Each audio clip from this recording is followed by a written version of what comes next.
So, this film is a satire, so of course things are going to be characterized a bit. But that said, LA is also a pretty weird place. Was there anything from just the people you knew or the community that you sort of drew into this film?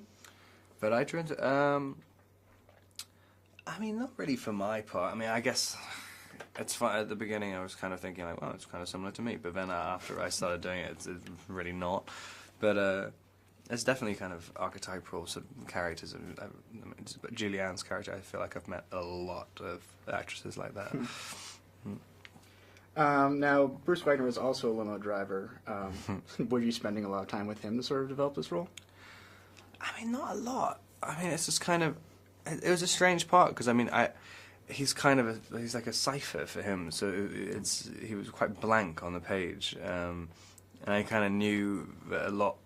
I wouldn't really be able to do anything until I could see how other people were doing stuff. I mean, especially with like the scenes with Julianne, and actually mainly with Mia.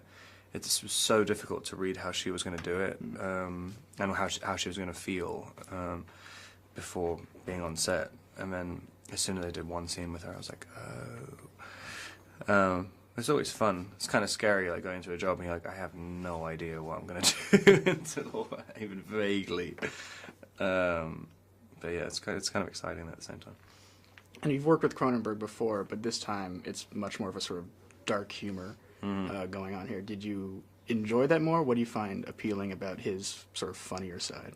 Yeah, I mean, it's so weird. Like, I thought both of these movies were so. I mean, like Cosmopolis as well. I thought the reason I wanted to do Cosmopolis, I thought it was so funny, and like, not a lot of other people thought it was particularly funny.